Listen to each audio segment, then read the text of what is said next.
Good. Great.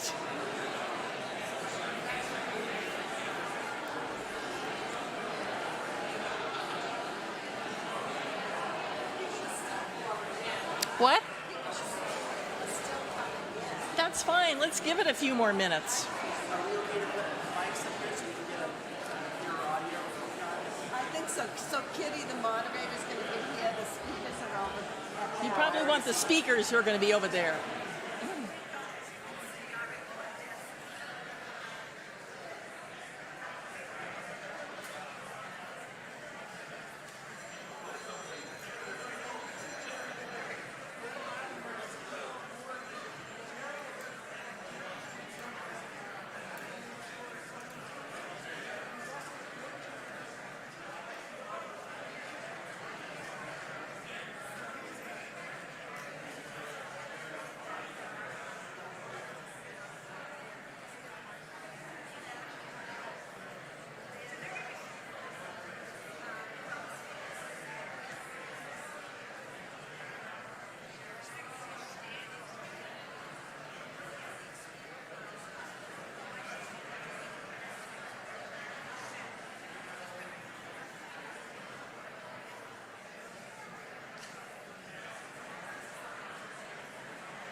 Good afternoon. Welcome. Good afternoon. Hello. I think it's working. That's just loud. Hello. My name is David Greenhaw. I'll try again in a minute. You're doing it. I have taught elementary students before. It's hard to get their attention too. Welcome. My name is David Greenhaw. I am the interim senior minister here at Naples United Church of Christ, and we are delighted to be a co-sponsor of this event and have you in our facility. We're so happy that you're here. I have only a very few words. We have some of our leaders are around. Our deacons are here. If you need to find a restroom or need any other assistance, let us know. This event, is my understanding, is both being live streamed and recorded and will be available subsequently, so our team's busy doing all that work. We're just so happy to be here, and because we're happy, there will be snacks. So feel free afterwards to linger outside and greet one another. And, you know, whenever 2 or 3 people together, there's a potluck. We'll have a little potluck there. So please join us. Thank you all very much.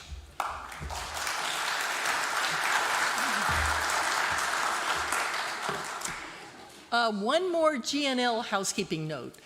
Some of you have clipboards in the aisles that you're sitting in. If you would pass those along to your neighbors, write down your name and email address, and then check in the pews rows before and behind you, and make sure they have a clipboard. If not, share it with them too, if you would. We just want to have a record of everyone's here and the ability to possibly contact you afterwards if we have any more of these programs or do anything else on this theme. Thank you. I am Kitty Kane. I am president of Greater Naples Leadership. Greater Naples Leadership is an organization that has existed about 26 years in Naples. We're made up of local community members here, mostly retirees, who have gone through our program and then we set to task doing charitable work in the community. We currently have run through about 1,000 people in our program. There are about today 500 active members who are using skills they developed in their professions and their management jobs to better Collier County. Let's see. This forum is a direct result of that mission. GNL stays politically nonpartisan. But what we're doing today is shining a light on an issue that I think everyone in this community agrees exists, which is workforce housing. It's a problem that affects the quality of life of everyone in the community. Collier County currently has 48,000 workers who cannot afford to live in the community. That's 48,000. We hope to shed a spotlight on that issue here this afternoon, and that will lead some of the creative and talented people in this community, and we think there are many of them, to start to address the issue. So we brought together business leaders in the community to tell you how the workforce crisis affects the services that they provide you, and also employees to tell you how it affects their lives. Several extraordinary GNLers have played major roles in putting this together, and I'd like to mention their names. First of all, Neil Gelfand, Karen Arnstein, Kevin Berry, Jen Walker, Julie Wade, and Joe Trachtenberg have all been critical to making this forum happen. I'd also like to, yes.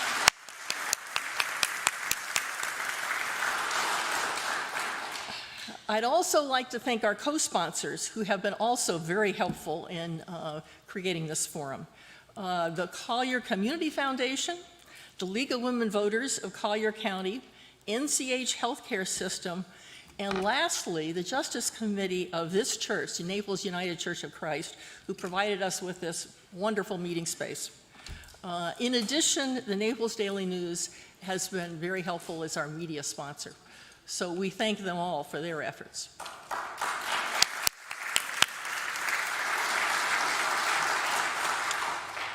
You will be hearing from 7 organizational leaders representing many of the largest employers in our county. They will talk about how the lack of workforce housing affects their ability to deliver their goods and services to you. You will also hear from 6 workers, all employed in the county, who are dealing with personal struggles because of the lack of affordable housing. We will be playing short video clips of interviews with these workers.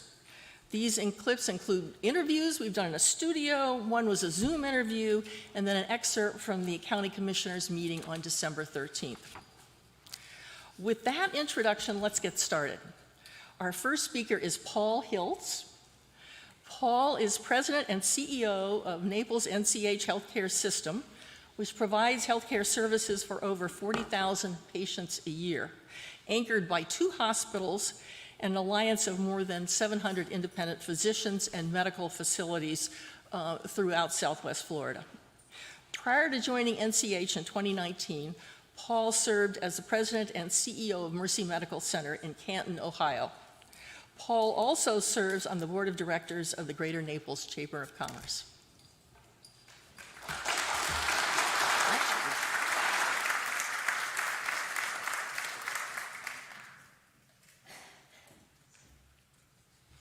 Kitty, thank you. Good afternoon and Happy New Year. And I think it's probably appropriate that we're in a church because this is such a complicated problem. We may need some divine intervention to solve it. You know, affordable housing in this region has been a challenge for a long time, and it continues to get worse as we go along. And these challenges are on top of a national shortage of healthcare workers, especially nurses, that's been going on for years. It was compounded by the pandemic, which saw a huge number of nurses either retire from the field altogether or move for larger bonuses or traveler's pay. And ours are not low-paying jobs at NCH, but we're still struggling and have hundreds of open positions now. We find that 40% of our workforce now, 40%, which is a big number, lives outside of Collier County. We've had multiple examples where new hires have accepted, then turned down the job because they couldn't find housing.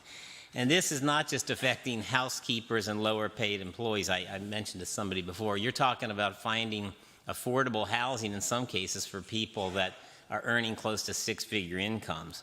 So the challenges for these people, it make them have a choice between where they want to live and work and where they can afford to live and work. So some say the decision is clear, you need to raise your salaries and pay your people more. And we've done that. We've increased our pay. Year over year, last year our salaries were about $40 million more than the year before, if you can believe that. Now that was, again, complicated by the pandemic. We also changed our benefit package. We pay 100% of employees' health insurance, have sign-on bonuses, and have a very generous tuition reimbursement program. But we have found that just throwing money at the problem is not and will not be the answer, and it's not sustainable. So we decided to try and get a little more creative. And so NCH, mid last year, had created a housing coordinator position for our employees. And the position that we created assists employees facing pending evictions, increases in rent that are not sustainable, and finding housing that's within their budget. The position took time to establish relationships with community members and local apartment complexes that would work with us, as well as pinpoint other housing assistance programs that can help, and we continue that search.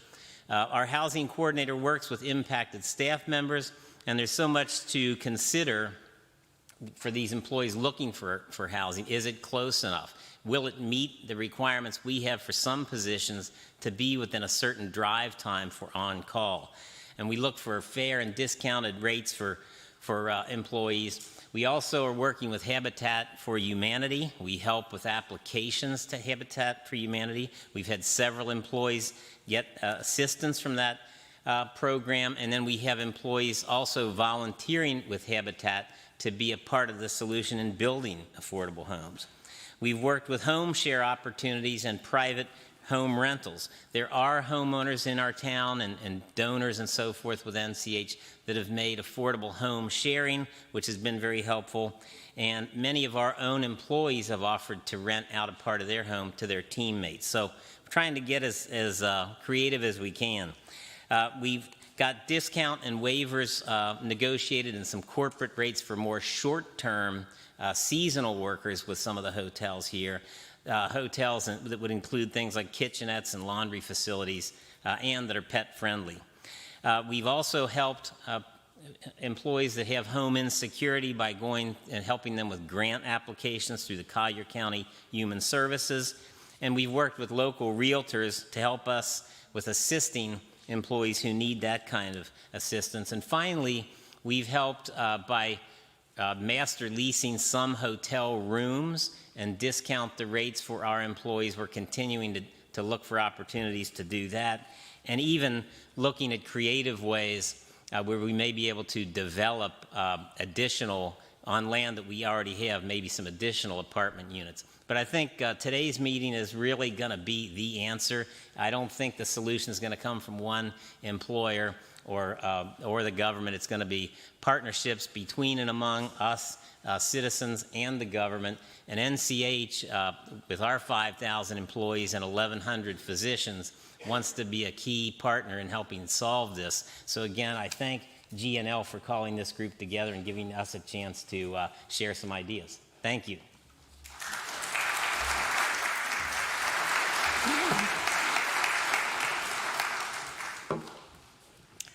Our next speaker is Dan Lavender. Dan is CEO of Moorings Park Communities, 3 premier residential campuses which provide active retirement living in Southwest Florida. Dan also currently serves as a director on the board of the Miami branch of the Federal Reserve Bank of Atlanta and the Naples Zoo Board. He was a former chair of the Greater Naples Chamber of Commerce and former member of the board of directors for Florida Gulf Coast University Foundation and Champions for Learning Leadership Council.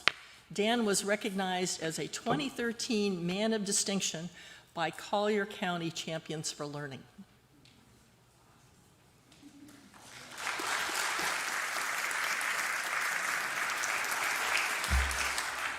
Good afternoon. Boy, from up here, you guys look fabulous. I have to say thanks to GNL. It is really exciting to see this room full on this critical issue. It's something that I've talked about before. As a matter of fact, just Monday with the League of Women Voters. If you were at that one, I'm sorry I didn't have time to write another speech, so you're going to hear a repeat of Monday's talk. Moorings Park has about 1,100 residents now across our 3 campuses and about 950 employees. This is a very serious problem. I moved to this area in Southwest Florida in 2006. It's the last time that I remember this issue having this much energy. And of course, we all know what happened right after that, the Great Recession. I'll tell you a little story about me personally. I came down in 2006, interviewed for the job, got an offer, thought it would be perfect, wanted to come here, called him up and told him I couldn't find a house, I can't afford to live in Naples, Florida. My employer said, how about Estero? Move up there, which I did. The problem has gotten a whole lot worse since then. I was very fortunate to move down into Naples, Florida in 2009. How many of you like to eat out, right? Okay, we all know the pandemic has been an issue, right? But even now that we're through the pandemic, the service isn't always consistent. It isn't always the same. If you've been to your favorite restaurant, you've probably experienced what I have, which is some nights the service is a little bit slower. Some nights the tables are closed and you can't get in as fast. You take that in your experience in the restaurant and duplicate it on every service you get in Collier County, and that's the future we're facing if we don't do something about this. My own daughter, 25 years old, very proud of her. She works for Florida Southwestern. She works on the Naples campus. Where does she live? Lee County. Why? She can get about an 800 square foot apartment for about $1,800 a month, which is a big stretch for her. I hope very soon she'll make over $100,000 a year. She can't find anything in Collier County that's equivalent to what she has in Fort Myers for less than $3,000 a month. She would need to make $100,000 to do it. If she lived close to her work, the roads would be less crowded, right? She's now on 75. She's on all of the major highways to get there. We talk about density being a problem with the roads. There's study after study all over the country that says that it actually helps. Mornings Park had a music therapist a couple of years ago. Tremendous employee, delighting the residents on a daily basis. Gets a letter in the mail. Rent's going from $2,100 to $3,000. She can't afford it. We try to help her. All the things Paul talked about employers are doing now. She moved back to Tennessee, right? We're losing great talent. There was a great article. I saw Gulf Shore Business was here. Great article in it, January 1st, about all the problems that are happening. People coming down at the hospital everywhere, and they can't close the deal because the person can't find housing. We're 60 teachers short, 300 open positions at NCH, according to the article. Sheriff Department raising wages as fast as they can, but everybody's taking their police cruisers out of Collier County a few years ago, and we had to change the rules so they could take them to their homes in Lee County. Not a sustainable problem. We need to start thinking about this like infrastructure. We all know if our roads are too crowded, we get pressure on our government, build bigger roads. It's time, and I think that this group can be a big part of that, to put pressure on the decision makers to think of this like we think about stormwater management, like we think about roads. This is a long-term infrastructure problem for this community. We can debate politics. I'm not going to do that. I'll talk to some people about this. This is an open market issue. I can remember being in a car with a county commissioner. Hey, there's going to be a recession. It'll solve it. Housing will be affordable. It happened. That was true. But we keep getting into cycles where it's worse and worse. We need a more sustainable thing. There's some people that say this is a government problem. Just let the government handle it. That's not the solution either. We need to find ways to have partnerships where everybody coming together to work on this. I'll leave you with a couple of creative ideas that are out there. I think Paul touched on one, and you might hear some repeats here. Employers certainly have a responsibility here. We think everything's always been the same, right? Employers did not offer health insurance before 1942. There was a new law called the Stabilization Act. It incentivized employers to create health insurance. Things changed.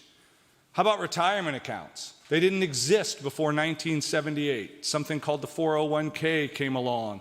Now everybody has 401k accounts. We need to be thinking about a partnership along those lines to create incentives for both developers and businesses to solve this problem. Here's some creative ideas. K2 developers bought a hotel. They're going to convert it, and it's going to be workforce housing. The rent's going to be around $1,400 a month. It's going to be 400 square foot units. Some of them will have like Japanese style furniture where, you can have one room service two because things slide around. Be 104 units. Employers, I know NCH is, Mornings Park is one, are going to lease the units, turn around, subsidize them, release them out to their employers. Even that concept still needs some help to get fully entitled, because anytime there's any project anywhere, there's going to be somebody who's against it, right? And each one of those need to be weighed, but at some point, this critical issue to our services needs to outweigh some of those things. The other one I'm very, very excited about, unfortunately, I was very, very excited about it in 2019, and here we are in 2023, and it's not here. I know the Community Foundation is a sponsor. Is Eileen here somewhere in the audience, back there? And the Schultz Foundation and Mornings Park with the Mornings Park Foundation partnered with the county, got a nonprofit developer to build 250 plus or minus workforce housing units out at the Golden Gate Parkway. And I'm not going to assign any blame because these things are extraordinarily complicated. But we had all the funding and all the commitments in the middle of 2019, and we haven't broken ground yet in January of 2023. We have to create a process that when there's a good idea and good funding, it can happen a lot faster. This project is going to be very exciting. There's going to be a priority for workers in healthcare, nurses at your hospital, education, teachers in your school, and emergency services. The secondary is going to be for government workers. It's going to be a 1,335 square foot unit, 3-bedroom, and the rent's going to be around $2,400, unless inflation, we'll add inflation to it when it finally gets built. But now we're starting to create something in this area where your teachers, your deputy sheriffs, your nurses, if you need them in the hospital, can live, and those places can be fully staffed when you get there. That's an interesting partnership because it's philanthropy, foundations, it's government, and it's a nonprofit developer. I told you about the problem there. I don't know the specifics of any one case, but I do know I read the news where there was a national developer of workforce housing. They came and they spent about $500,000 in Collier County.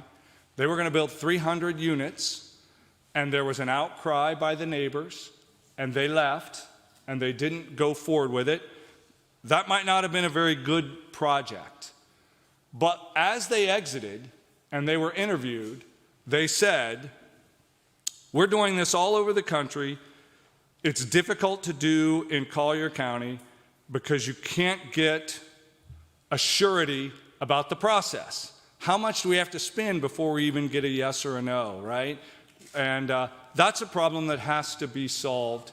I know it's great to come and talk about this problem, and we can go over many times, the individual cases of what's happening out there to the people who are serving us in each and every day and how our employers are losing them. But we really need a group to get together and say, let's create a framework or an environment where people who have the money and want to do this can come in and get it done to make our community better. Thank you very much.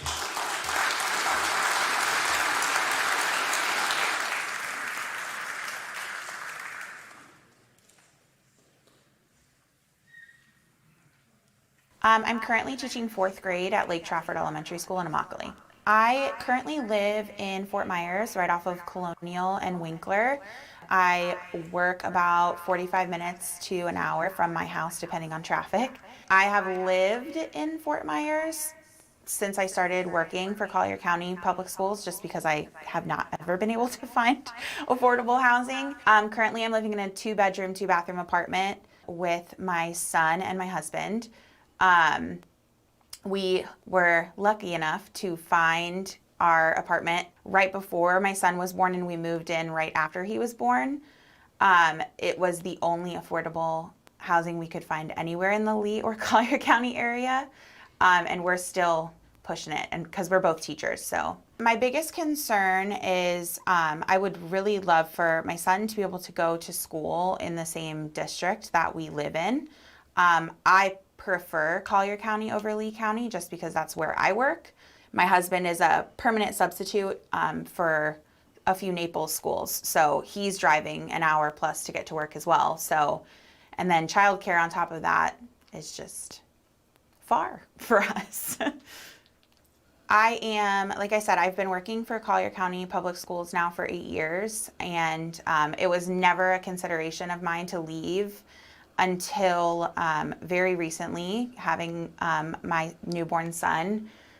It's just gotten to the point where it's not affordable for us to live in this area anymore.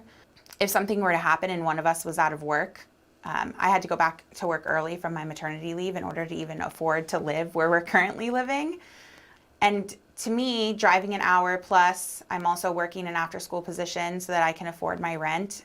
So I'm spending maybe an hour, maybe 2 hours workday, and that's just not something that I can mentally keep up doing, just because I feel awful. I feel like an awful mom.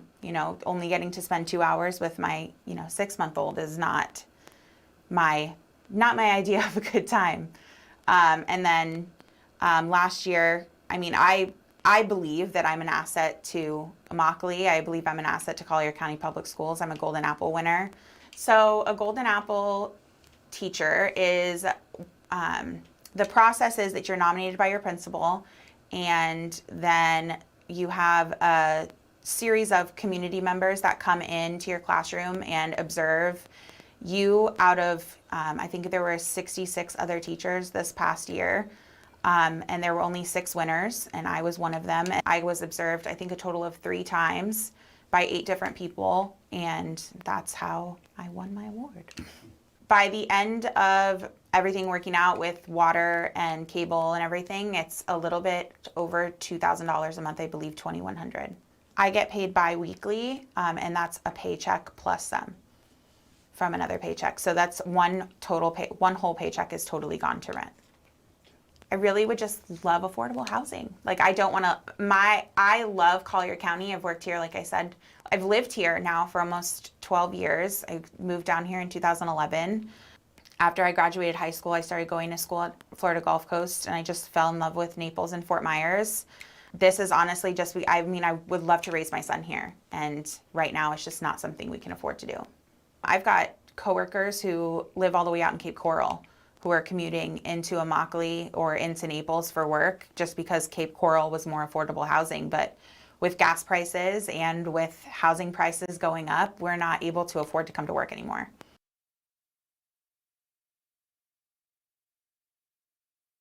My name is Brenda Acevedo. I've been in Naples for 25 years.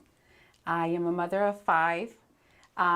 One thing about myself is that I'm always busy, on the go. I have 4 girls and 1 boy. I've been working for an Allstate insurance agency for the past 6 years already. I have been doing service, and right now I actually jumped into doing sales.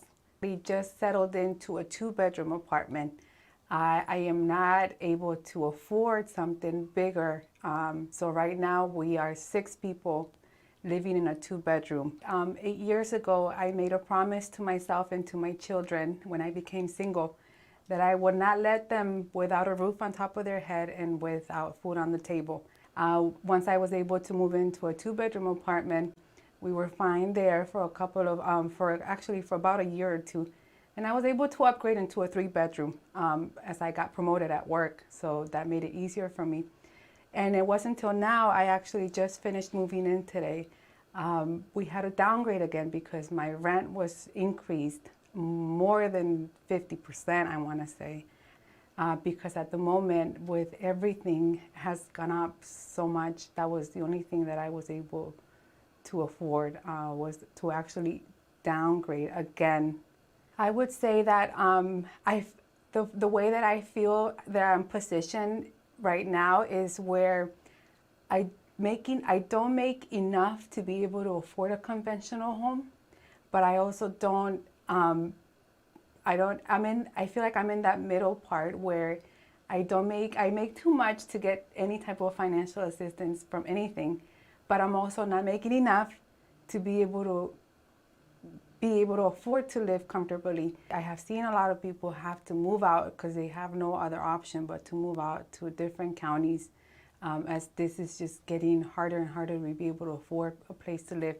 I also know of people that have to move in with relatives, bring in other roommates to be able to afford this. And the place where I'm at right now, I won't call it the safest neighborhood, so it leaves me with a feeling inside like I won't be able to leave my kids there ever, like making them feel that we're safe there. That's another thing that I noticed too. So looking at my girls and just having them to move around from one place to another, it really does break my heart because they cry. They tell me, like my friends, and then especially my son, because like I said, he was really encouraged and he was really happy to play that instrument that he's playing right now. And he was already making plans for his high school, college, within that, being able to continue to play with that instrument. But I had no choice but to move him out of that school. And like I said, the new one doesn't have it. So it's little things like that I wish I could be able to do more and be able to keep my kids in a stable place. First, a stable home, stable school. I think it does affect them as they're growing up, moving from one place to another, and the overcrowdedness that we're in right now. Those are all things that I think do take a big part in their lives that I think that they would be affected by.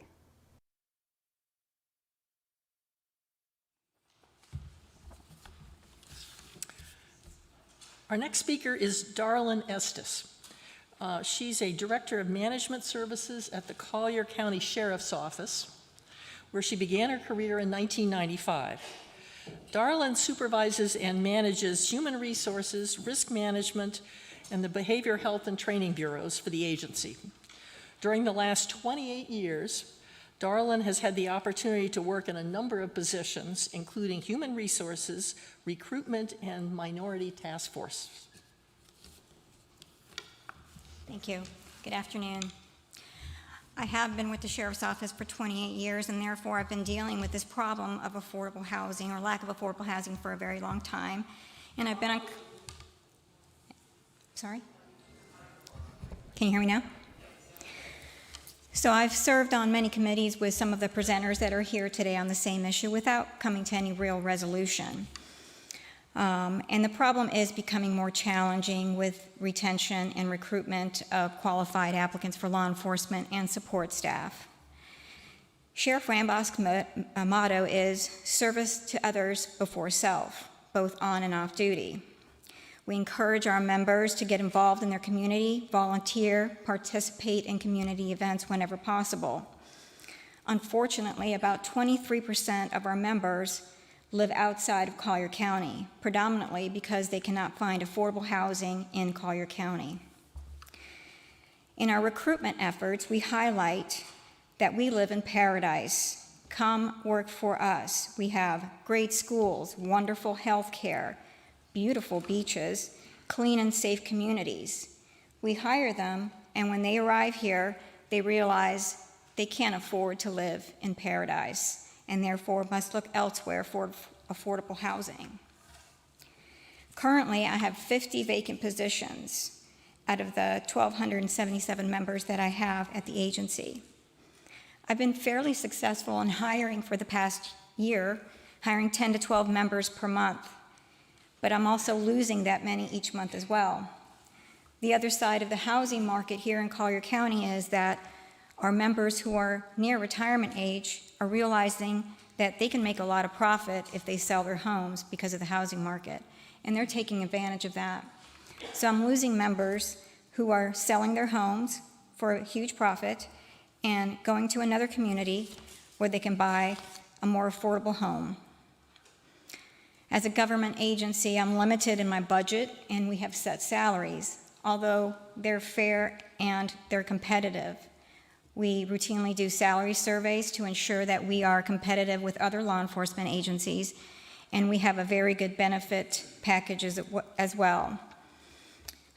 The sheriff has been very good about ensuring that we modify policy as well to help with the lack of affordable housing issue in Collier County.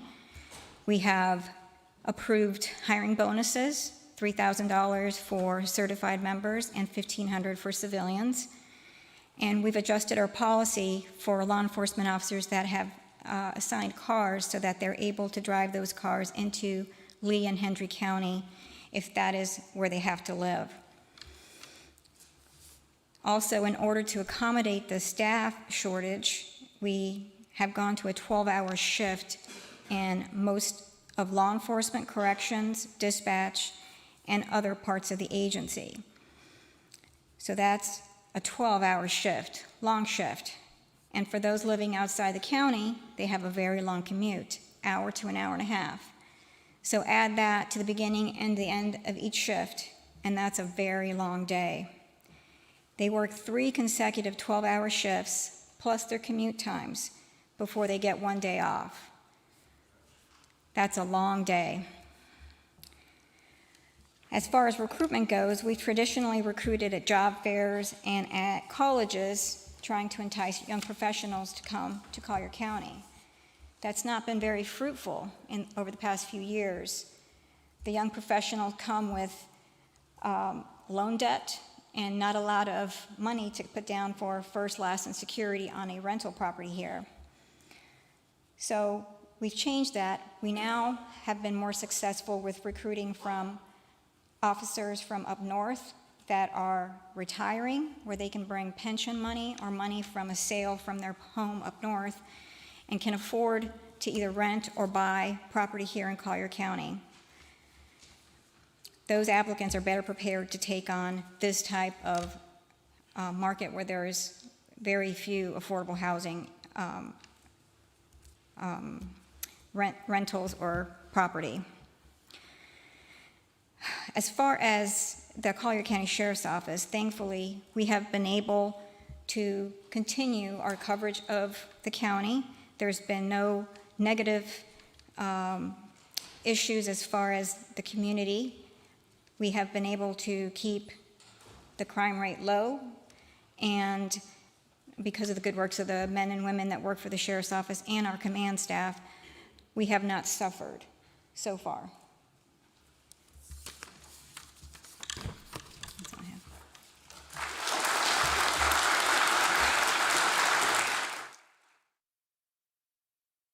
I work at Orchid Cove of Naples. It's a nursing facility. I am a staffing coordinator there, and I've been there for almost 2 years now. I live Bryce Landing. It's an apartment. I've been there for almost 2 years as well. It's been a challenge with housing.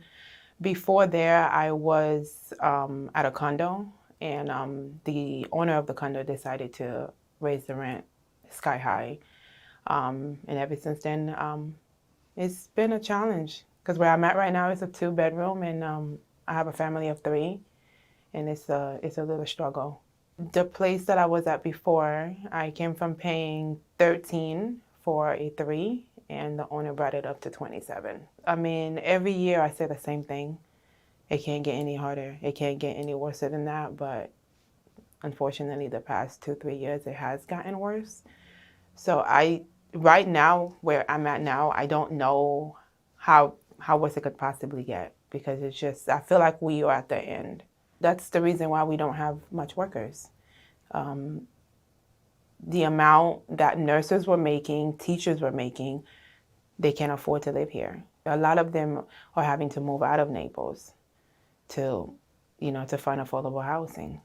We can't afford to lose any of our generations, because once we lose our generations, then once again the elderlies are just going to suffer. What the elderlies are not able to do for themselves, we are able to do for them. So that's all. It's just lowering the cost of living in Collier County. My daughter is 15, and she's been asking for a home since she was 6. Of course, around the time when she was 6, I didn't have the ability to, not that I didn't have the ability, I didn't have the knowledge, enough knowledge. I was also young myself. Fast forwarding to when I actually started the process of wanting to buy, she was 9, and by then I had my second child. And that's when the increase started. And it started little by little, and I was told to wait a little bit. Wait a little while. Wait a year from now. And I will wait a year from that, and it will get higher. Then the next year, it will get higher. Then the next year. Then I was like, okay, I don't know if this is going to happen. I don't know if it's going to go down.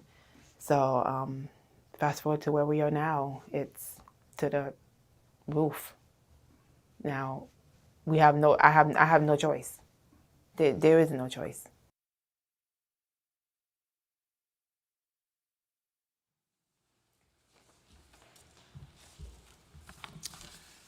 Michael Booth is Senior Director, Human Resources and Organizational Development at Arthrex. As we all know, Arthrex is one of the county's largest employers and adds more than $2 billion into the local economy every year. Michael is challenged with the task of overseeing staffing of Arthrex's ongoing growth in a housing cost environment that makes entry and mid-level technical and non-technical hiring daunting. Michael is currently on the board of directors of Champions for Learning and is on the Collier County Public Schools NAF Advisory Board.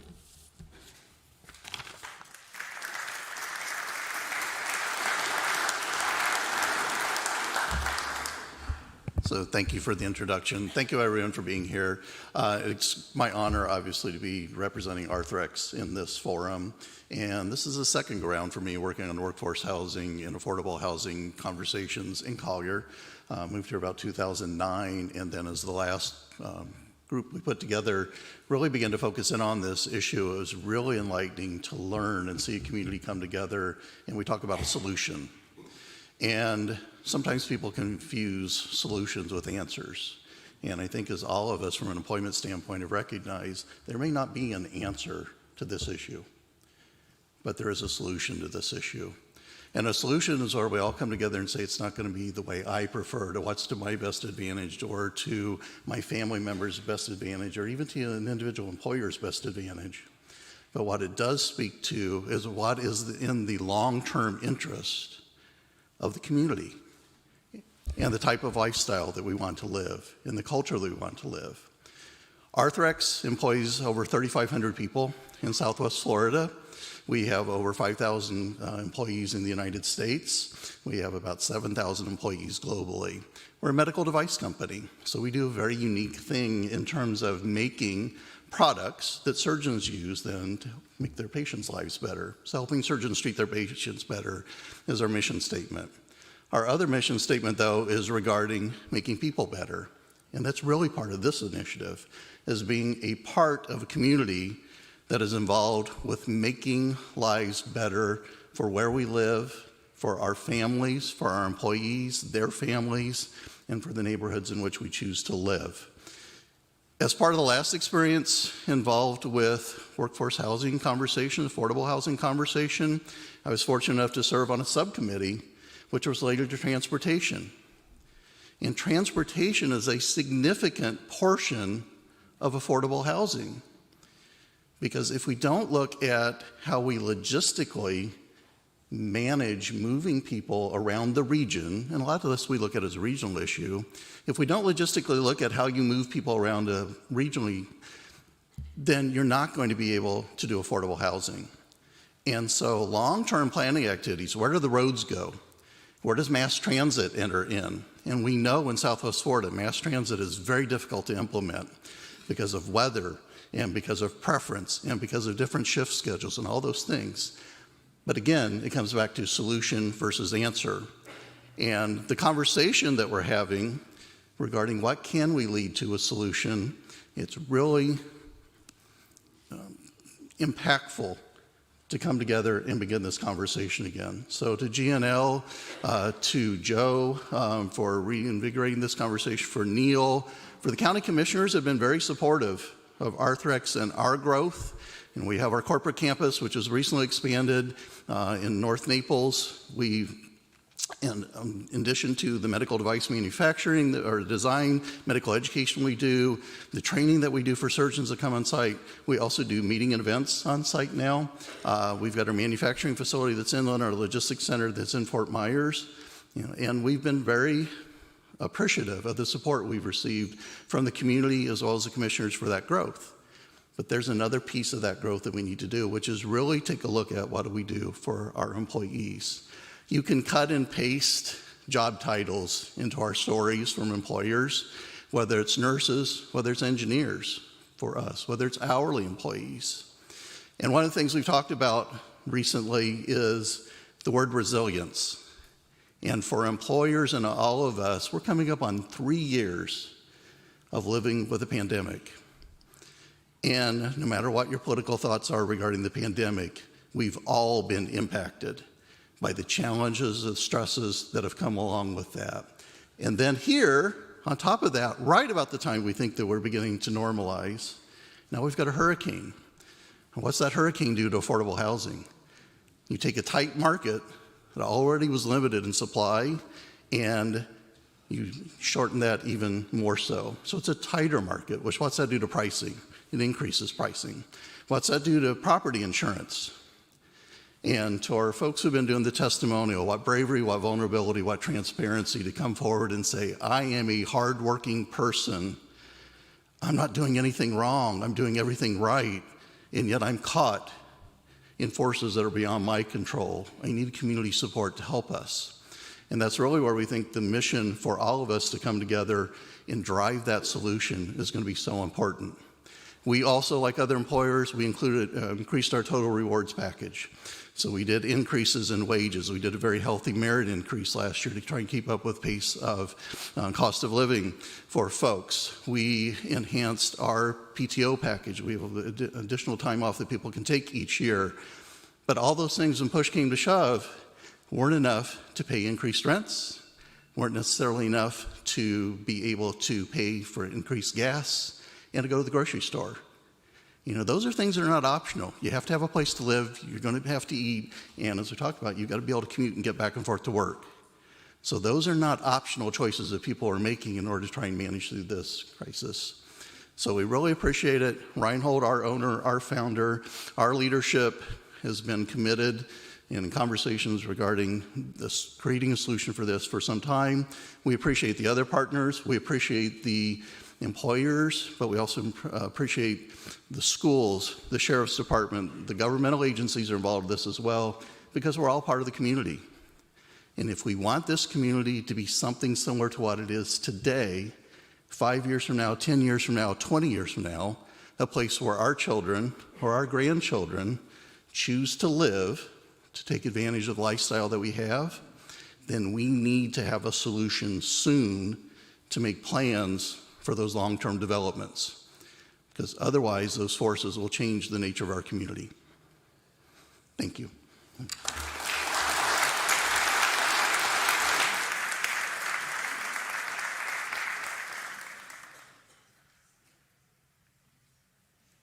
Sunshine Ace Hardware for 19 3/4 years.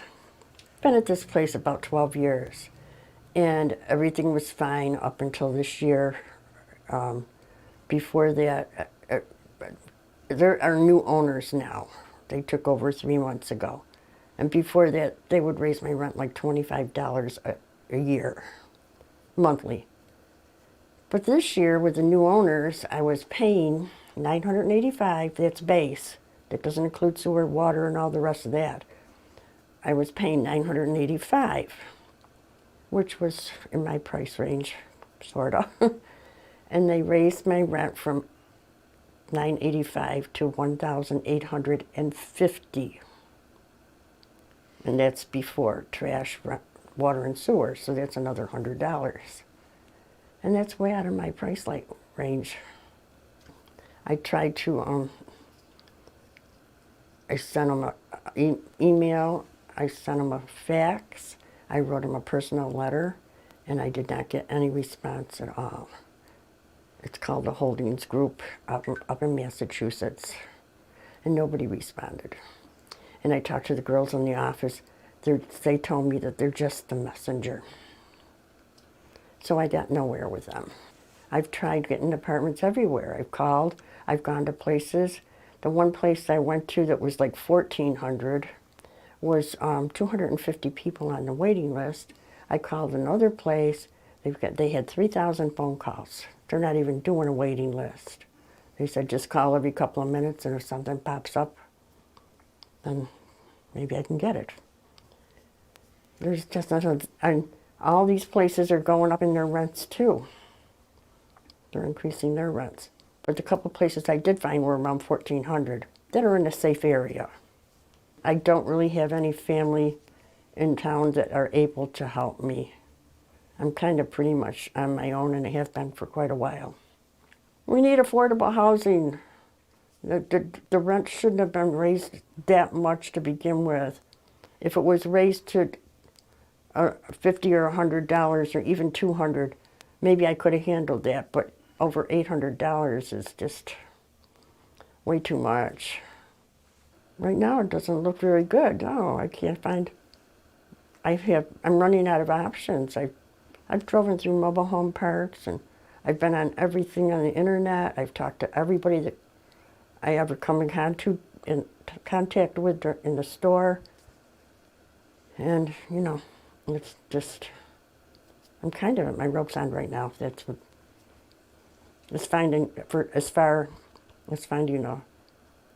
affordable place to live.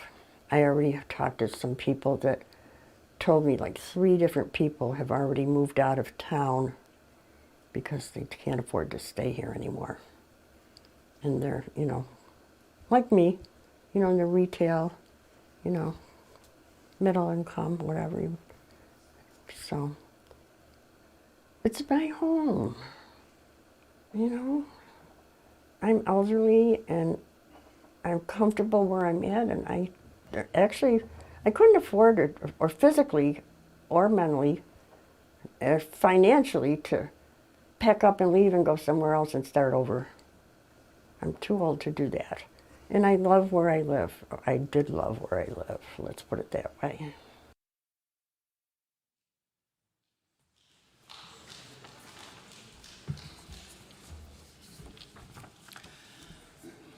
Michael Wynn, president of Sunshine Ace Hardware and chairman of the Wynn Companies, started at the bottom of the family business and worked his way to the top.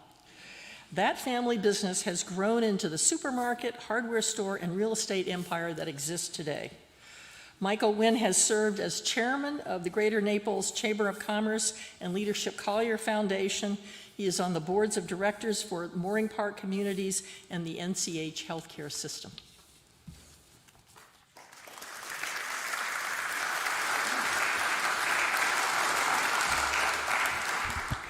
Well, good afternoon. Can everyone hear me okay? All right. Well, one, I want to just thank you all for being in attendance because, again, this problem starts with all of us coming together and recognizing that it is something that we all have to solve together. The first step is gathering and recognizing it as a problem, educating ourselves, and then showing up and talking to our elected leaders. Now, I'll touch on Darlene's story here briefly, just since the video was just shown. Darlene's worked for us for almost 20 years. Darlene would not be in Naples had we not taken action through our foundation and provided funds for her to be able to make up that difference in Technicolor.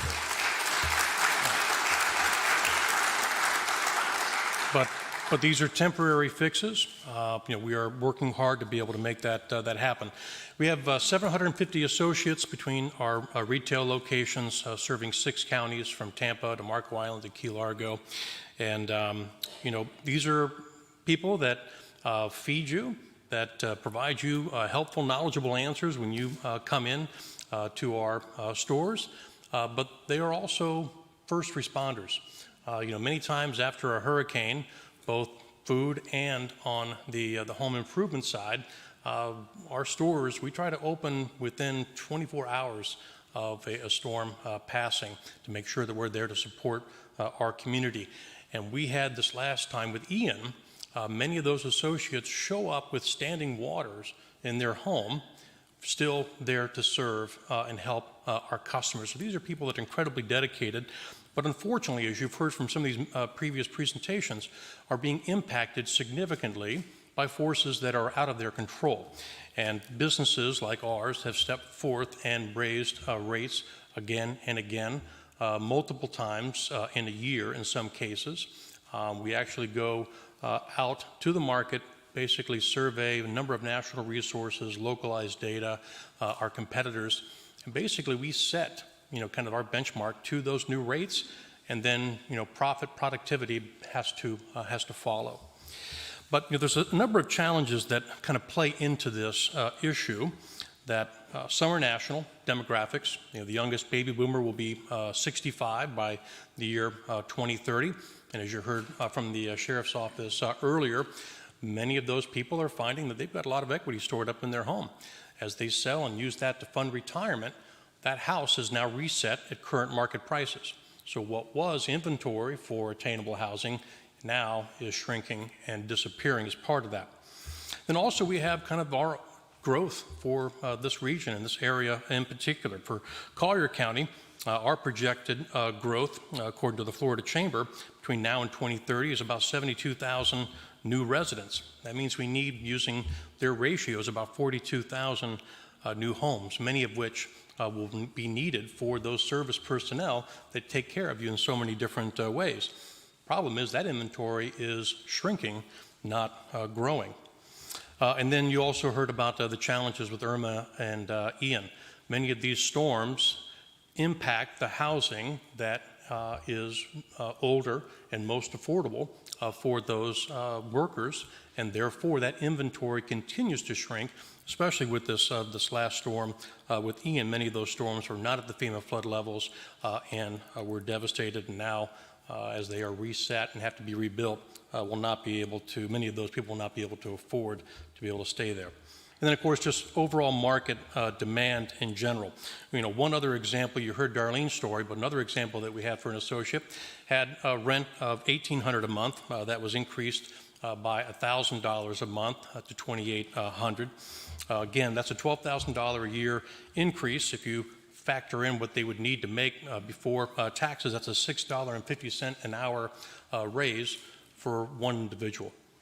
And again, this is happening more and more every week. We're talking to more and more associates that are having these issues, and we're doing our best to be able to kind of solve those problems, but it is rapidly becoming a crisis. Now, one of the challenges that brings up is our ability to control this locally. The state is now taking notice of this challenge, and as these issues are not solved locally, the state is taking action.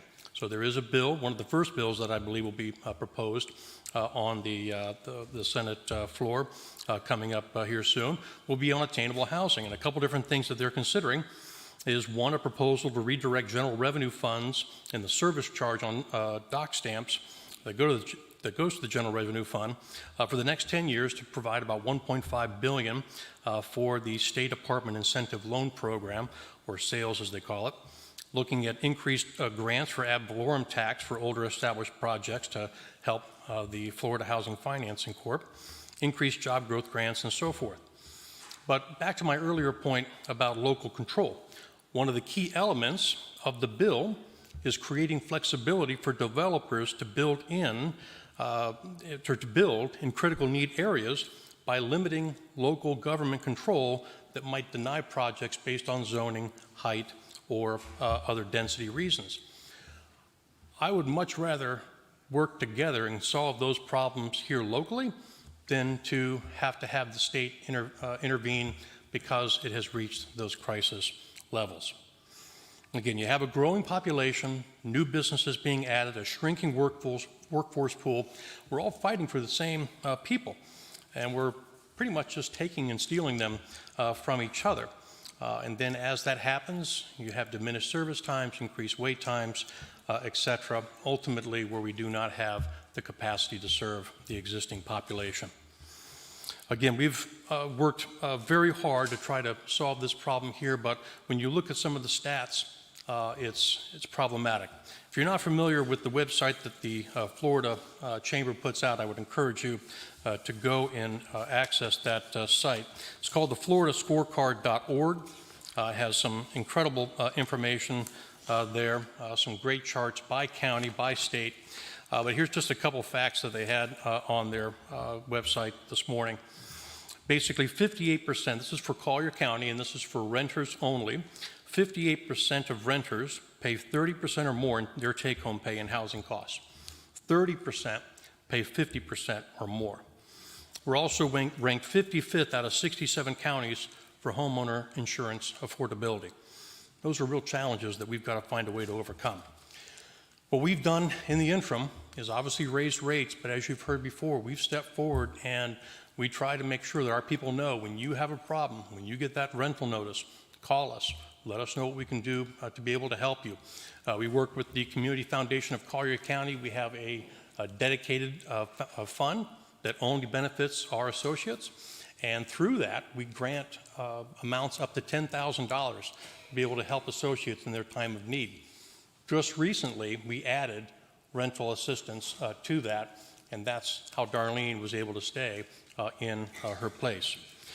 But again, that can only go so far, and the most important step that, again, we have to take now is getting together, finding solutions, working with our elected leaders so that, again, we're solving this problem locally and not having to rely on others to solve this crisis. Thank you.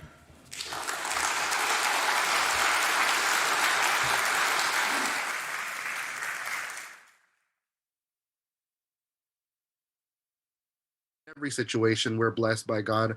But we are currently staying with our in-laws in their pretty much makeshift room garage that we are staying in now. It's a pretty crowded situation. We have our daughter who was born premature. Me and my wife, who are currently living here with our daughter, we do not have any access to, a sink or a bathroom inside of this one room. We have to go outside of the home, go inside of the house and then use the restroom, whether it's 3 in the morning, 4 in the morning.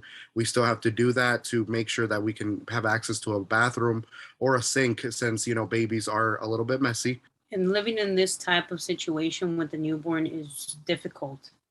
I am currently a stay-at-home mom. So, since I did have my baby in the NICU for 6 weeks, it was a little hard for me to return back to work and having to have such a busy schedule with her. So I'm staying full-time at home with her. In the morning when I wake up, I have to do my breakfast. I have to get the baby ready. Everything that I do with the baby, I would have to take her out of this room in this garage into my house to do everything. So I would have to come back and forth to help with my baby's needs. And that's the difficult situation with it. It also feels a little unsafe to be outside of a home during the nights as well, when I have to use a bathroom and I have to go inside, get out of this room, unlock the doors, and go inside the house to use a bathroom is also difficult. But all in all, it's difficult to have a newborn living in a garage. We had to move to a whole nother county. Yeah. Whole nother county, 2 cities away from Naples, just to find a fairly affordable living. We had moved to Fort Myers. We were only there for a week because of how high the crime rates are over there. We were almost broken into our home 3 times. My husband was home. I was not. I was pregnant at the time. So he did not want us to live there anymore, which gave us the whole other reason for us to come live with my parents. Mm-hmm. And I currently am working with Visiting Angels, which is a home health agency where we go out to the homes and assist your loved ones who no longer can help themselves or do their daily living activities, whether that's showering, assisting themselves. There are many people who are hurting out there. There are many people who are just one paycheck away from not being able to have a home. There's one person that is one death of a family away from losing their home, losing their stability, losing everything. So next time, that we're talking about and putting on the table affordable housing, just think about it. What if I was there? What if I was just one paycheck away from having my children stay, outside and be outside of a grocery store asking to get some, spare change so that we could have a home for the evening. Just take the time to listen, open your ears and open your hearts. Your next speaker is Lauren Hankley. She'll be followed on Zoom by Elizabeth Rady. Hi, good morning. I don't usually get involved in local politics for obvious reasons. I am a very busy stay-at-home mom of 3 kids, 5 and under. My husband is in leadership at a local hospital. He's an executive. And I wanted to speak about the difficulty that we've found becoming permanent residents of Collier County. We moved here from Clearwater in May of this year. We were outbid multiple times on homes, and we were unable to buy a home. We ran out of time. So from there, we had to find a rental. With 3 kids, we were discriminated against blatantly, told multiple times we won't rent to a family with young kids. Our place isn't appropriate for young kids. The neighbors downstairs will complain. So we had to rent a place that was going to undergo renovations. Now, as we're moving out of there, because snowbirds are moving in January, we're moving to a place that won't do a lease term longer than 6 months, and it's $2,700 a month. Now, we make over 6 figures. My husband's got a good job. We have no debt. We have great credit scores, and I wanted to come here today. It was extremely difficult to come here today, to be here today. I probably won't be back just because you can see it's very difficult. But I represent a lot of different constituents who are at work, who are stay-at-home moms, who can't make the time to come here on a Tuesday at 9 a.m. to speak to you about the seriousness of what's going on in our community and how difficult it is to create a stable life for our children when we have to consistently move and try and figure out which 6-month lease or which 3-month lease or whatever they're going to allow us to do, we're going to go to next. We are not people who ask for handouts from the government. We're not people who are looking to the government to get involved in our lives. But whenever the community is being overtaken by investors and we can't... Look at that. Now, how's that for a cat attorney? I'm going to give him a round of applause. And we can't become permanent residents here despite our willingness to, despite the hard work. I was a paramedic. I would work overnight on an ambulance. I would work in an office during the day. My husband, he's worked 3 jobs at sometimes to get our financials in a place to where we should be able to live here.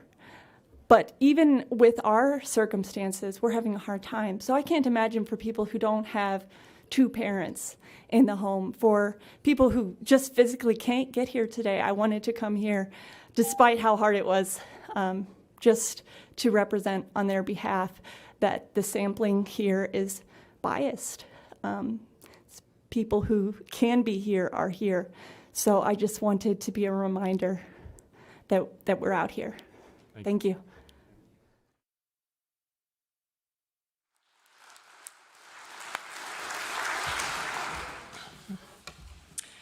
Val Wenrich is the Assistant Superintendent of Human Resources for the Collier County Public Schools. She is responsible for contract negotiations with both the teachers and the non-classroom employees unions. Among the biggest issues currently facing Collier County schools and other Florida districts is teacher recruitment and retention.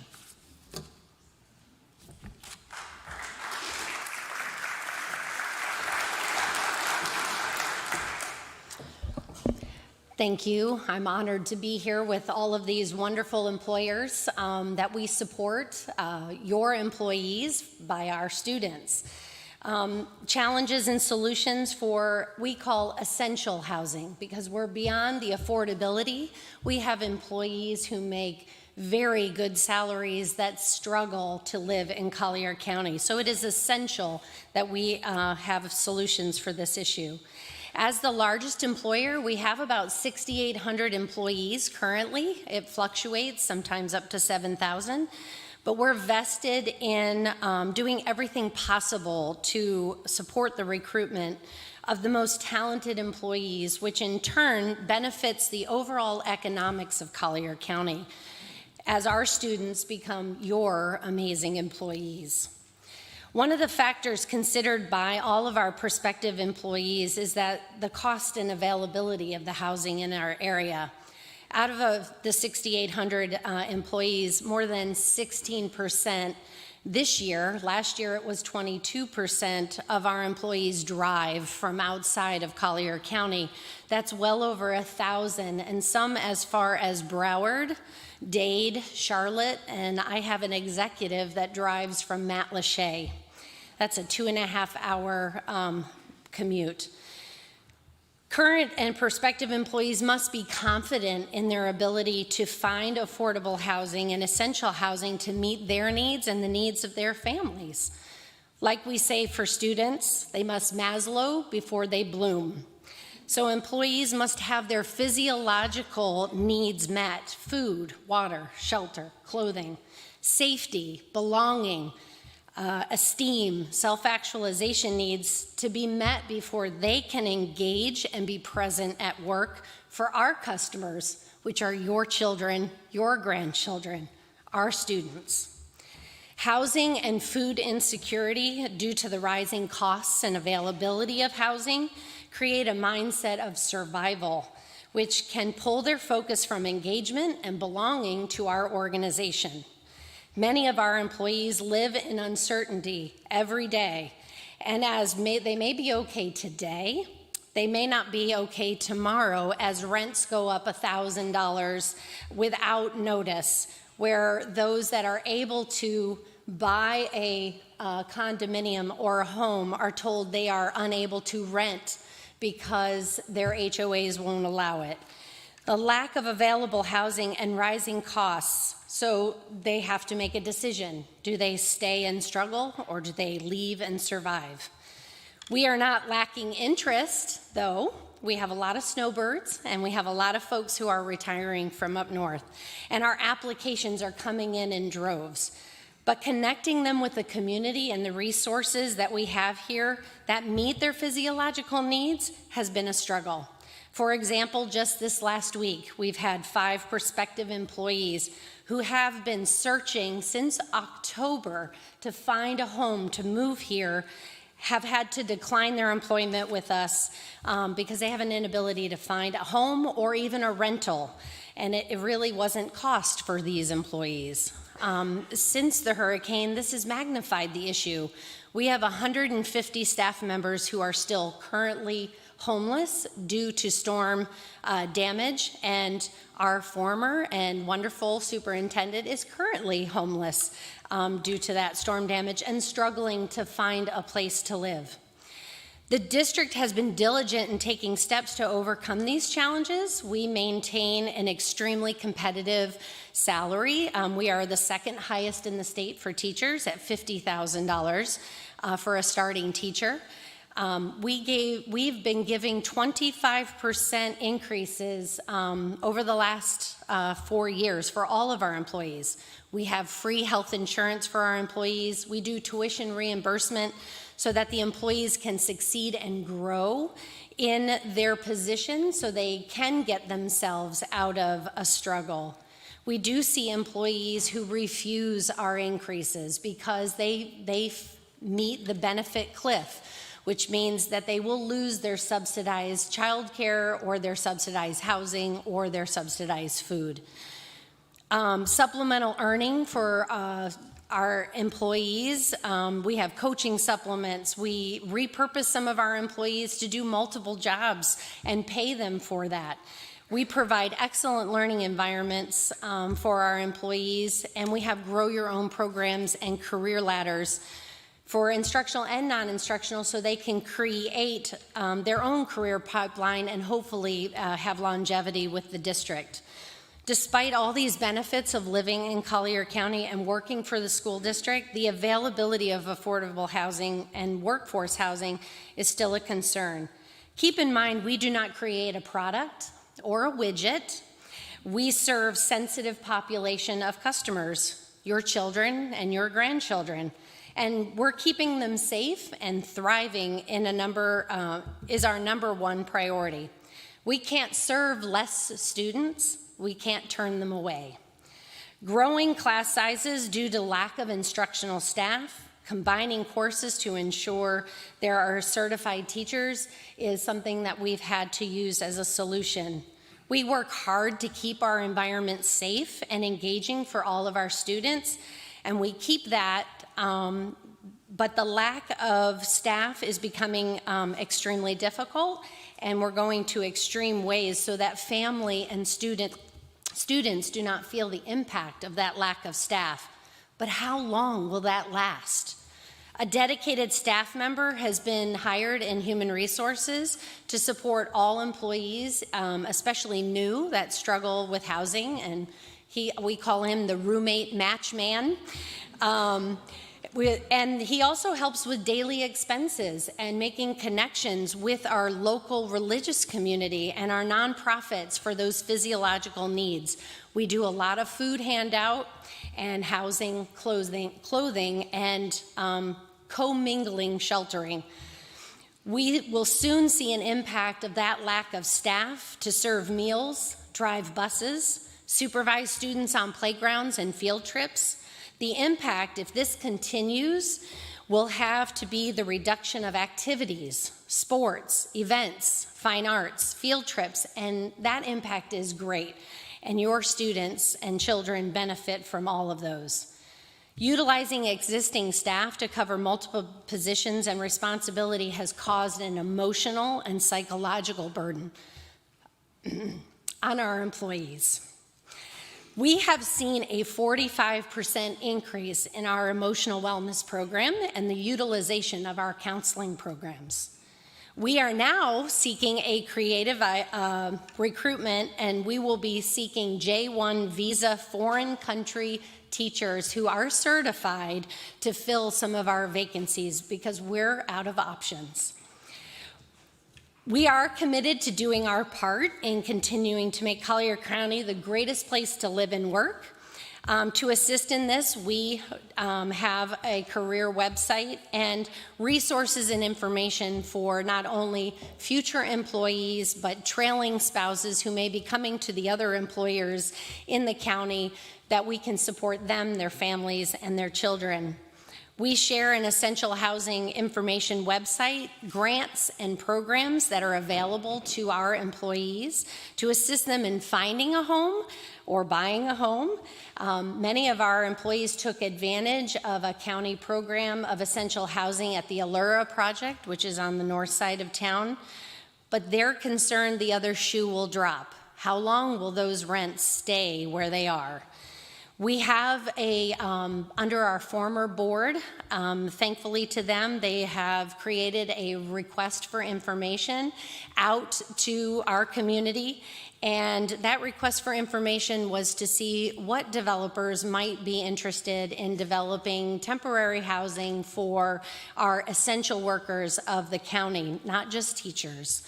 And we had 8 developers reach out. So we will be working with our new board to work through those developers and information. So my final thought to you is schools reflect the attitudes, benefits, and health of the community they serve. And when school districts are unhealthy and unbalanced, so is our community. Thank you very much.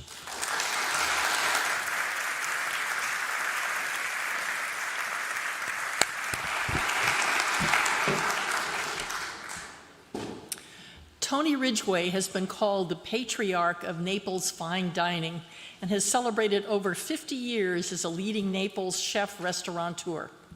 His Naples career involves the ownership of the iconic Ridgway's Bar and Grill, Tony's Off Third, the Bayside Seafood Bar and Grill, and Tony's and Suki's Wine Shop. Tony is committed to giving back to the Naples community that has been his home for so many decades.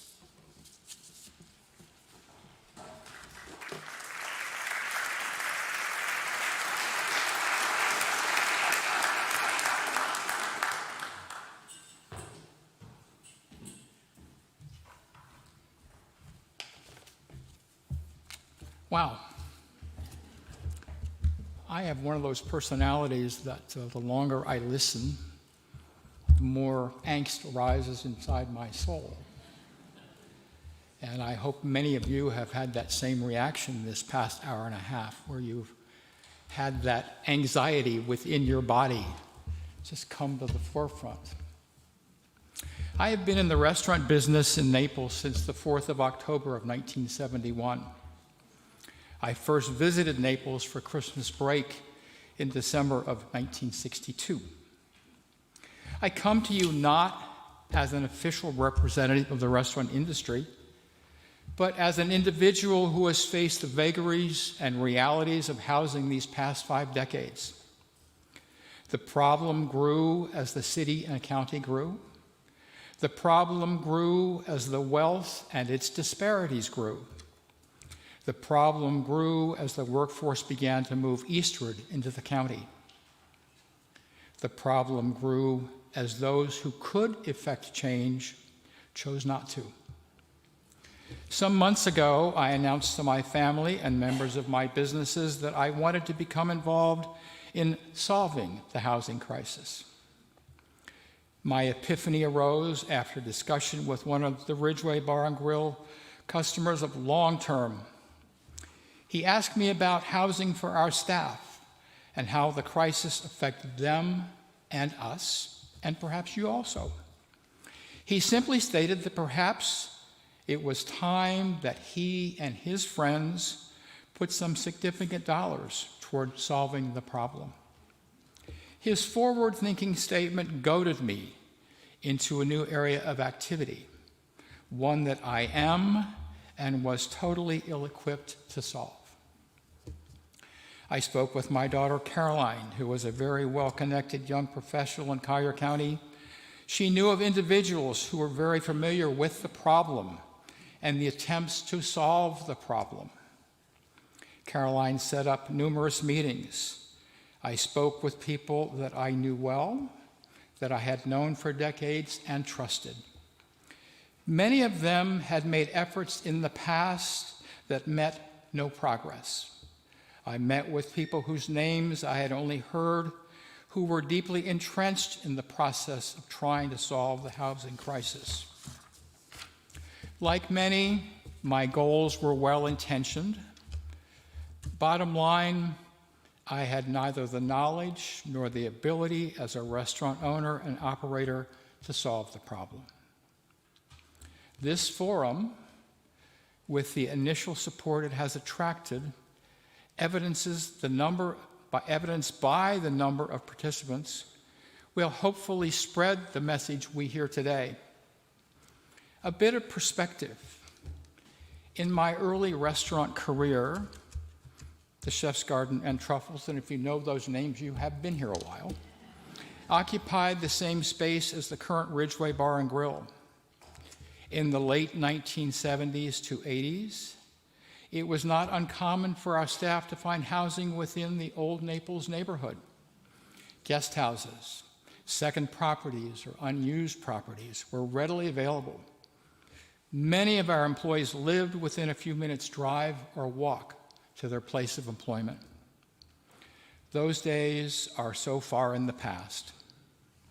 It is almost impossible to envision the community that Naples was at that time. Today, our employees drive 30 to 60 minutes to and from work. I have spoken with many of my peers in our industry. The stories are all the same. We, as owners and operators of restaurants, have lost and will continue to lose employees because there is not adequate or affordable housing for the Collier County and Naples workforce.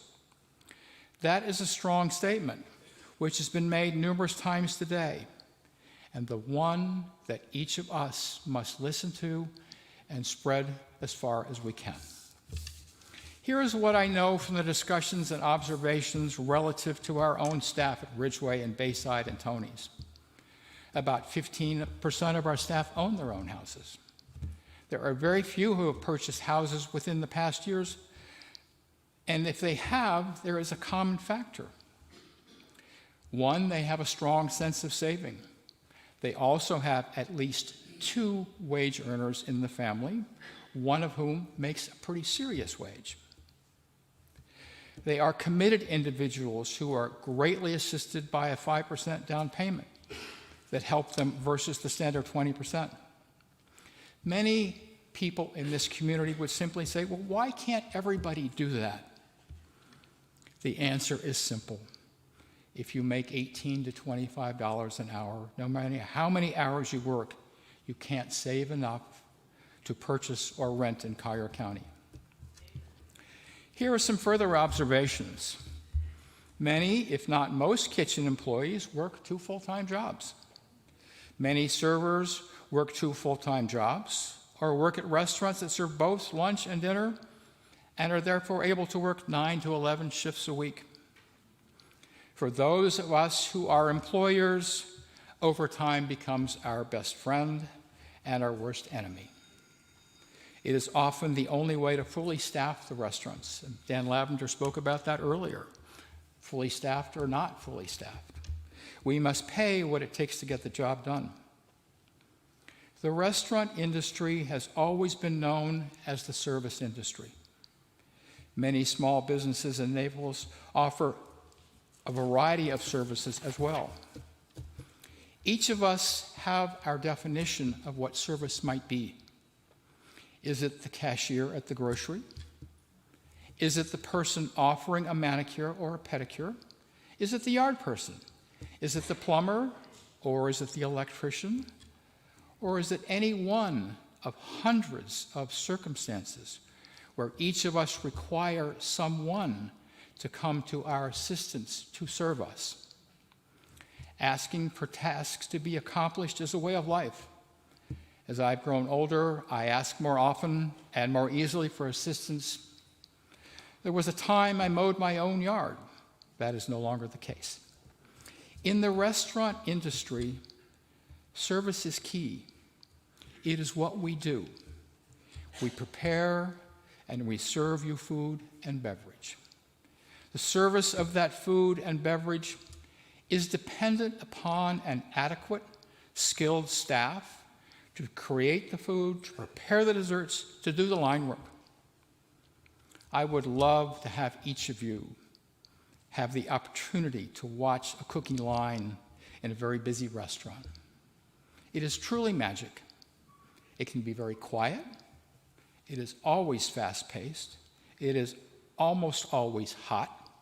It is almost always stressful. The expediters and cooks are trained to produce and are asked each night to alter the process to fit the needs of our guests. That is the purest definition of service. When I first spoke with Neil about this forum, we talked about the housing crisis, hoping that this forum could be the circumstance where individuals from all industries, all income strata, and all beliefs could discuss this extraordinary need and choose to act. For this extraordinary need to be filled, the public must recognize there is a problem. Only when a problem is recognized by either the leaders of a community or the mass of that community will the community accept the problem and commit to solving the problem. That is where we are today. Thank you, Neil, and thank you everyone for coming. Now it's time for each of us to ensure this message does not stay in this building. Will you speak to your local representatives of government? Will you talk with your peers about this vital topic? As I look around, I hear there are about 400 of us here today. Can we turn that number into 4,000 who talk about the housing problems openly? And even more importantly, can we turn that number into 40,000? Because 40,000 sounds like a number that would catch anyone's interest. Will this topic be part of your conversation on the golf course, on the tennis court, at dinner with friends and family? If the answer is yes, we have a chance to move forward, benefiting every citizen of Collier County. Thank you.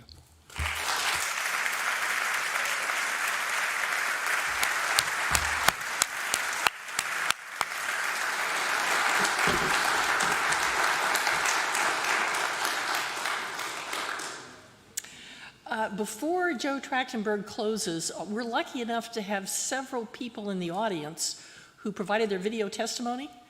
I'm wondering if they would mind standing up so we could thank them.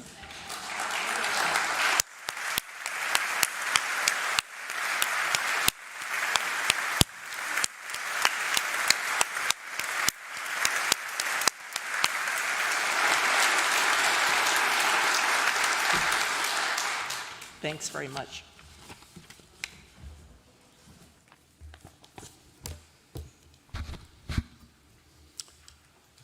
Good afternoon. I'm Joe Trachtenberg, and I chair the county's Advisory Committee on Affordable Housing. I'm also an alumnus of GNL, Class 14, and I'm so proud of GNL and the other sponsors for stepping up and arranging this event, so thank you. I hope you found today's program to be interesting and also somewhat frightening. The challenges the employers and employees spoke of today have the ability to change all of our lives, and not in a good way. I'm standing before you to say unless we act, the quality of life as we have come to expect it will not prevail. As it becomes more difficult for our necessary workers to find housing, fewer are going to seek jobs in our community. We're already seeing reduced hours at our favorite clubs, restaurants, gas stations, etc. How long can our hospitals rely upon traveling nurses and our emergency service workers put in 20+ hours of overtime a week? It's ironic that our biggest problem results from our living in a very popular and very beautiful place. And COVID helped teach people nationwide, if they can live anywhere in the country, how about Naples? The price of land has gone ballistic, and developers have seen what so far appears to be an unlimited ability to raise rent. With land being built by market rate builders and interest in building costs rising, workforce housing builders hardly have a chance to compete. Now, that is not the case in other parts of Florida, where local governments are helping these developers make a reasonable return on their investments. How are they doing this? They're doing this by passing ordinances which increase density per acre. They're donating excess land to land trusts, which we have one. They're easing zoning restrictions, et cetera, et cetera. Our leaders have the ability to also do these things if we impress upon them the importance of building housing for our workers. Now, serving as a county commissioner or a city council member is a hard job. It's often thankless work. Maybe they make 11 cents an hour or something like that for the amount of time they put into this effort. And there's pressure coming from multiple directions. My sense is it appears to many of them that the loudest voices that our elected officials are hearing are opposed to adding workforce housing. We need to change that. We have, as Tony said, we have a room full of people here who will be talking to other people. We need to spread the word. We need these elected officials to hear other voices, not voices opposed to development, voices in favor of doing something to provide housing for our essential workers. And all of these workers we're talking about, whether they're deputies, whether they're sheriffs, whether they work in WINS, whether they work at Ridgeway, they are our essential workers if we're going to maintain the quality of our lives.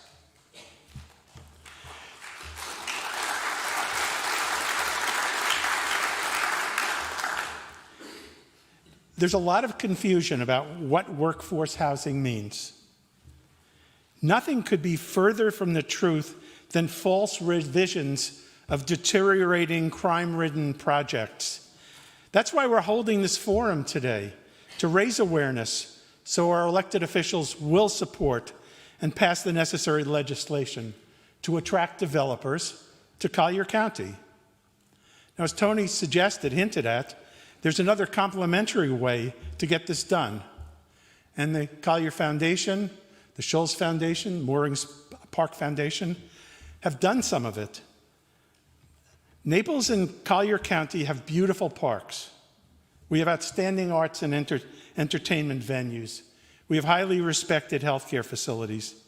And we can largely thank the generosity of our friends and our neighbors for making this community the exceptional place that it is.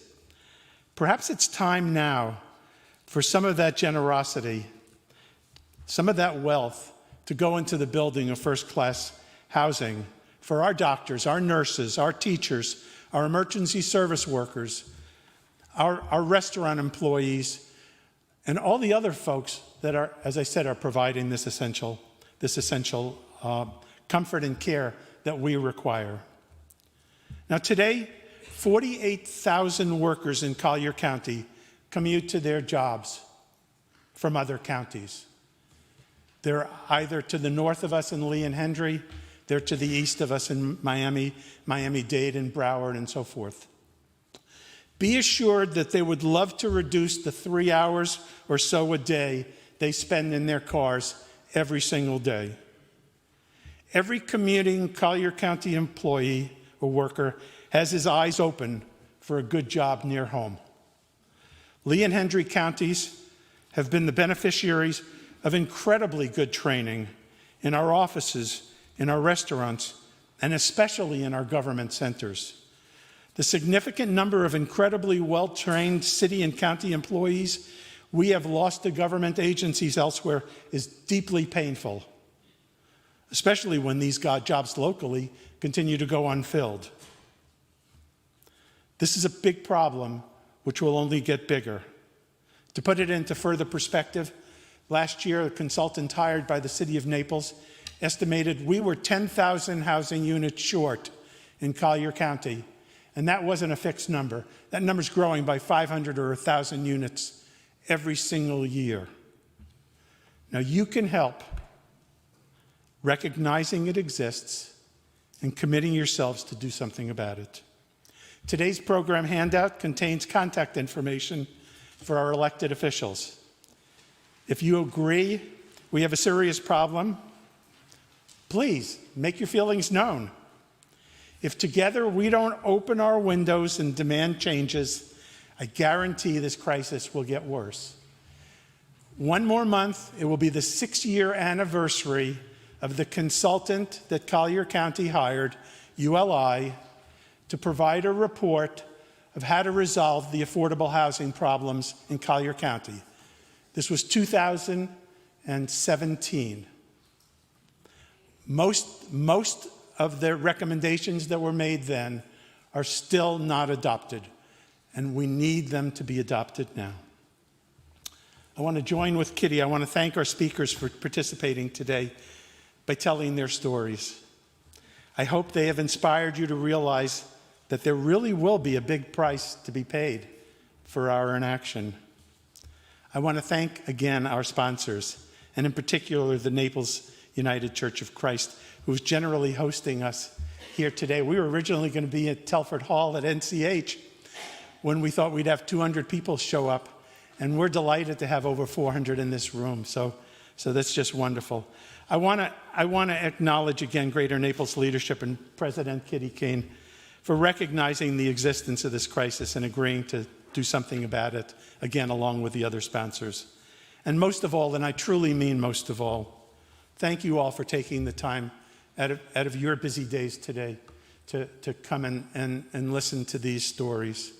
While this concludes our event, and I wish you a safe drive home, I hope it doesn't exclude or conclude, I should say, your interest in this subject. I hope we're gonna all join together and raise our voices and do something about this. So again, bless you and thank you for being here.